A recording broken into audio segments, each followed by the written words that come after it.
Un mois, tu factures 4 000 €. Le mois suivant, 800. Et personne ne t'a préparé à gérer ça. Sur le bureau du freelance, je t'aide chaque semaine à gérer, protéger et faire durer ton activité d'indépendant. Abonne-toi si tu veux pas louper les prochaines vidéos. Voici ce que personne ne te dit quand tu te lances.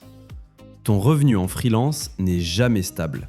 Il varie d'un mois à l'autre, parfois du simple au quintuple. Le problème n'est pas le montant que tu gagnes sur l'année. Le problème, c'est de survivre entre deux gros mois. Et la plupart des freelances gèrent ça n'importe comment. Il existe une méthode simple pour éviter la panique permanente. Voici l'erreur numéro 1. Dépenser en fonction de ce que tu factures ce mois-ci.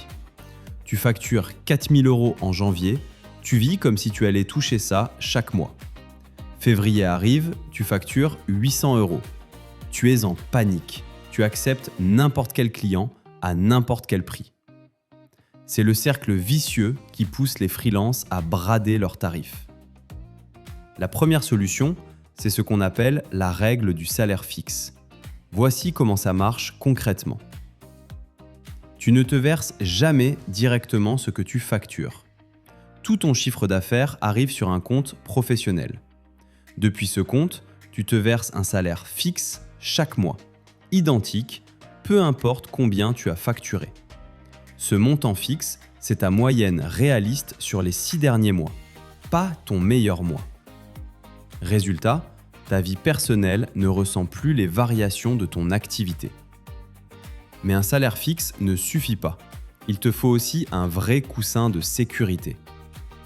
Objectif, avoir toujours 3 à 6 mois de charges fixes de côté sur un compte séparé que tu ne touches jamais, sauf urgence. Comment le constituer ?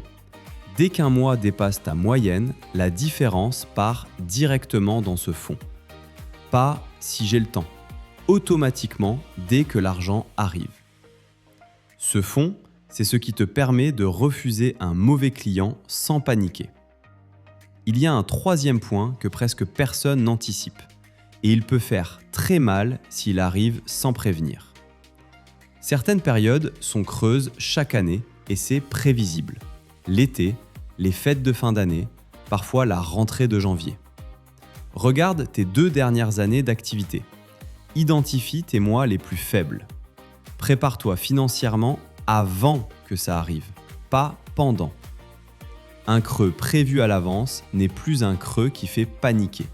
C'est juste une ligne dans ton budget. Dernier point essentiel, les retards de paiement. Un client qui paie avec 30 ou 60 jours de retard peut suffire à déséquilibrer toute ta trésorerie, même si ton chiffre d'affaires est bon sur le papier. La solution exige toujours un acompte avant de commencer et prévoit des pénalités de retard dans tes conditions générales. Ce que tu factures ne compte pas.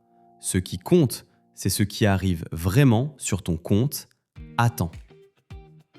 Pour résumer la méthode complète. 1. Verse-toi un salaire fixe, pas variable. 2. Constitue un fonds de sécurité de 3 à 6 mois. 3. Anticipe tes creux saisonniers à l'avance. 4. Protège-toi contre les retards de paiement. Applique juste ces 4 règles et la peur du mois creux disparaît complètement. Sur le bureau du freelance, on parle chaque semaine de gestion, de protection et des pièges à éviter en tant qu'indépendant. Dis-moi en commentaire, c'est quoi ta plus grosse galère de trésorerie ? Et abonne-toi pour la suite.